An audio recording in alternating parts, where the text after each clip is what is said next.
नमस्कार मित्रों, मैं डॉक्टर अखिलानंद पाठक एक बार पुनः अपने YouTube चैनल अद्भुत भारत अनंत भारत के माध्यम से आपके बीच एक नए विषय, एक नए प्रसंग पर आपके बीच उपस्थित हूँ। मित्रों, आज गर्व का दिन है, गर्व का विषय है। आज 14 सितंबर 2020 और पुनः एक बार हम भारत देश की राजभाषा हिंदी दिवस को मनाने के लिए पूरे देश में आज एक उत्साह है और यह प्रासंगिक होने के कारण यह एपिसोड हिंदी अनुरागियों, भारतवासियों, हिंदी प्रेमियों, शोधार्थियों के लिए प्रस्तुत है। सभी को राजभाषा हिंदी दिवस की बहुत बहुत शुभकामनाएं। मित्रों, हिंदी दिवस, भारत में हिंदी दिवस हम बचपन से मनाते आ रहे हैं। कई बार कष्ट का विषय होता है और आज भी कई बार बहस का ये विषय रहता है कि भारत में और हिंदी दिवस, अमेरिका में अंग्रेजी, लंदन में अंग्रेजी, जापान में जापानी और चाइना में चीनी भाषा और भारत में भारत की भाषा हिंदी। ये कौन सी अस्वाभाविक बात है कि भारत में हिंदी पखवाड़ा, हिंदी दिवस मनाया जाना चाहिए? ये सोचनीय विषय है, लेकिन यह दुर्भाग्य का विषय है कि प्रतिवर्ष हम एक हिंदी दिवस, एक हिंदी पखवाड़ा मनाते हैं और इतिश्री करके और पुनः अंग्रेजी स्कूलों में हिंदी बोलने पर हम बच्चों के ऊपर फाइन लगाते हैं। तो इसी पर आज हम विचार करेंगे। मित्रों, देश आज़ाद जब हुआ तब हमारे जो हिंदी के पुरोधा थे, हिंदी के बारे में जो सोचने वाले थे, काका कालेकर, आचार्य रामचंद्र शुक्ल, आचार्य हजारी प्रसाद द्विवेदी, श्री राजगोपालाचारी, महात्मा गांधी, राजेंद्र बाबू, इन लोगों ने मिलकर के जो आज़ादी के आंदोलन में हिंदी चेतना, हिंदी साहित्य ने जो अपना अद्भुत योगदान दिया था और पूरे राष्ट्र को एक भाषा के द्वारा एक समाहित किया गया था और यह जो हिंदी है वह कण कण की भाषा, जन जन की भाषा बनी थी। तो उन्होंने सोचा कि क्यों नहीं, जब देश हमारा आज़ाद हुआ तो यह देवनागरी लिपि और अपभ्रंश से उत्पत्ति होने वाली हिंदी को ही राष्ट्रभाषा बनाया जाए। परंतु राष्ट्रभाषा हिंदी आज तक नहीं बन पाई, इसीलिए राजभाषा पर हम बात करेंगे। राजभाषा और राष्ट्रभाषा दोनों में अंतर है। कई बार हम भ्रम की स्थिति में होते हैं। राजभाषा यानी वह भाषा जो राजकीय कार्य में प्रयोग की जाती है।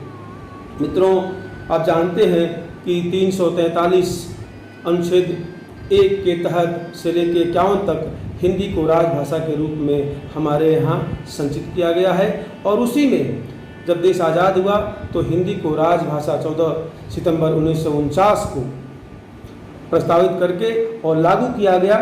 और चूँकि हिंदी उस समय मैच्योर नहीं थी, परिपक्व नहीं थी, तो ये कहा गया कि 15 वर्ष के लिए, जब तक कि हिंदी पूरी तरह से परिपक्व नहीं हो जाती, लोग सीख नहीं लेते, अंग्रेजी भी उसके साथ साथ चलती रहेगी।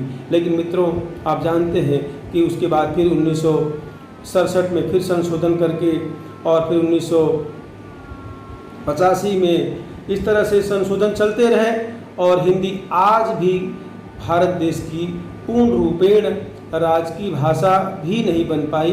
राष्ट्र की भाषा तो दूर की बात है। मित्रों, एक देश के लिए कितनी बड़ी बात है कि उसका अपना एक संविधान, उसका एक विधान, एक उसका अपना झंडा, उसके प्रतिमान और उसकी भाषा होनी चाहिए। मित्रों, भारतेंदु हरिश्चंद्र ने कहा था उस समय कि निज भाषा उन्नति अहे, सब उन्नति को मूल, बिन निज भाषा ज्ञान के मिटत न ही को सूल।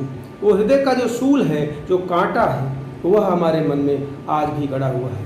और अंग्रेजी के प्रति जो हमारा मोह है, उसके प्रति उन्होंने कहा कि अंग्रेजी पढ़ के यद्यपि सब गुण होत प्रवीण, अंग्रेजी पढ़ के यद्यपि सब गुण होत प्रवीण, वह निज भाषा ज्ञान बिन रहत हीन के हीन। अपनी भाषा का एक महत्व अलग है। एक अंदर से जो आत्मविश्वास, एक आत्मगौरव का भान होता है, नहीं होता। लेकिन लॉर्ड मैकाले ने जिस प्रकार से अंग्रेजी पद्धति के द्वारा स्कूल और आज जो कॉन्वेंट के स्कूल स्थापित होते चले गए और यह हम भूल गए कि भाषा, लैंग्वेज कोई ज्ञान का प्रतीक नहीं होता, यह एक माध्यम है। आज नई शिक्षा नीति जो लागू की गई है, इसमें मातृभाषा की बात की गई है। तो मातृभाषा, आप जानते हैं कि 42 करोड़ लोगों की मातृभाषा भारत में हिंदी है। विश्व में 115 देशों में लगभग 80 करोड़ लोग हिंदी बोलते हैं। हिंदी की सर्वव्यापकता हुई है, इसके बारे में धीरे धीरे विचार हो रहा है। और अटल बिहारी वाजपेयी से लेके पूर्व प्रधानमंत्री चंद्रशेखर तक, नरसिम्हा राव तक, सुषमा स्वराज तक लोगों ने वैश्विक स्तर पर जाकर के हिंदी पर जो भाषण दिए, इससे हिंदी का आत्मगौरव बढ़ा, लोगों में कॉन्फिडेंस भी आया। परंतु कुछ ब्यूरोक्रेट और कुछ दुर्भाग्य का विषय रहा कि दक्षिण में पेरियार बंधुओं ने, श्री राजगोपालाचारी जब मुख्यमंत्री वहाँ बने थे 1937 में मद्रास प्रेसिडेंसी में, और हिंदी को उन्होंने अनिवार्य किया, तो एक आंदोलन भी चला। इसलिए हिंदी को लेकर के बहुत अधिक आंदोलन भी चले, और इसीलिए आज भी, लेकिन फिर भी हिंदी धीरे धीरे अपनी गति को बढ़ाते हुए वैश्विक स्तर पर आती रही। मित्रों, आपको जानकारी होनी चाहिए कि विश्व पटल पर आज हिंदी जो है वह दूसरे नंबर की भाषा हो गई है। आज इंटरनेशनल मीडिया में, चाहे आप ट्विटर देखें, चाहे व्हाट्सएप देखें, चाहे फेसबुक देखें, इसके ऊपर डिज़ाइन इस प्रकार से किया गया है कि हिंदी के शब्दों को लिखे हो, क्योंकि पता है उनको कि हिंदी के यूज़र ज़्यादा होते हैं। मित्रों, अमेरिका में 32 संस्थानों में, ब्रिटेन में आप देखें कि जर्मनी में 15 संस्थानों में, चाइना में 1942 से हिंदी पढ़ाई जा रही है। अब और उसके बाद विश्व में करीब करीब 25-30 देशों में और करीब करीब 40 पत्र पत्रिकाएं आज हिंदी में छपती हैं। विश्व के जो केंद्रीय हिंदी संस्थान है, जो वैश्विक हिंदी फैलाने में लगा हुआ है, उसके आदरणीय जो निदेशक थे डॉक्टर नंद किशोर पांडे जी, उन्होंने बहुत अच्छा कार्य किया, हिंदी शब्दावली को डेवलप किया और वैज्ञानिक शब्दावली के भी अध्यक्ष रहे। तो उन्होंने हिंदी को तकनीकी भाषा के रूप में, यानी साइंस में, इंजीनियरिंग के, मेडिकल के, लॉ के क्षेत्र में भी हिंदी को किस प्रकार से शब्दावली बना करके उनकी पुस्तकों का संपादन करवाया। उन्होंने बहुत बड़ा कार्य किया, जिससे कि हिंदी को कहीं कमतर न रखा जाए। क्योंकि हम जानते हैं कि पहले मेडिकल की परीक्षा, IAS के इंटरव्यू, जो दक्षिण भारत के इंटरव्यू थे, ये अंग्रेजी वाला ही टॉपर करेगा। अब ऐसा नहीं है, हिंदी भाषा के लोग भी टॉपर करते हैं। लेकिन सबसे बड़ी बात है कि जो हमारा अनुराग है और जो हमारी सोच है, उसको बदलना पड़ेगा। राष्ट्र कवि मैथिली शरण गुप्त ने कहा था कि जिनको न निज भाषा निज गौरव पर अभिमान हो, वह नर नहीं नराधम और मृतक समान है। तो जिनको अपने देश पर, अपनी भाषा पर, अपने गौरव पर अभिमान नहीं है, वो मृतक के समान ही है। इसलिए अब सबसे पहले तो हमें गौरव करना पड़ेगा। विमर्श का विषय यही है कि हिंदी हमारी मातृभाषा है, हिंदी सक्षम है, हिंदी सर्वव्यापी है, हिंदी सभी प्रकार के टूल्स के लिए, ऐप्स के लिए सर्वानुकूल है और रोजगार परक है। आज मीडिया जगत देखिए, सबसे अधिक हिंदी के अखबार छपते हैं। उदंड मार्तंड तो भारतंड हरिश्चंद्र के समय छपता था। वेबसाइट में डिजाइन आज हो रहे हैं। आप मित्रों जान के आश्चर्यचकित होंगे कि विदेशों में आपके BBC लंदन है, UAE में हम है, जर्मनी में डायचे वाले है, जापान में NHK वर्ड है, चीन में रेडियो इंटरनेशनल हिंदी है। इस प्रकार के जो डेवलपमेंट हो रहे हैं और वहाँ पे जो मीडिया स्थापित हो रही है, वो क्यों हो रही है? क्योंकि हिंदी सक्षम बन रही है।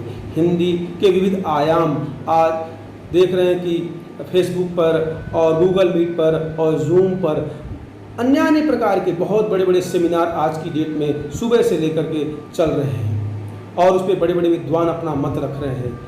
अंग्रेजी के साथ साथ हिंदी उतनी ही शक्तिशाली भाषा है और हमारी भारत की भाषा है। इसलिए वह दिन कब आएगा जब अब हिंदी दिवस नहीं मनाएंगे, हिंदी पखवाड़ा नहीं मनाएंगे, हिंदी में ही सारा कार्य करेंगे। और चाहे बैंकिंग का क्षेत्र हो, चाहे वैज्ञानिक का क्षेत्र हो, चाहे न्यायालय का क्षेत्र हो, चाहे बड़े बड़े अनुसंधान के क्षेत्र हो, हिंदी उसमें सक्षम है तो उसमें कार्य होगा। और यह जब हिंदी इतनी सशक्त होगी तो आज जो व्यापार है, व्यापारी चाहे चाइना के लोग हों, चाहे अमेरिका के लोग हों, चाहे जापान के लोग हों, भारत में आएंगे तो उनको लोगों को हिंदी सीखना पड़ेगा। इस प्रकार से भाषा ट्रांसलेटर के लोग सीखते हैं तो उनको सीखना ही पड़ेगा।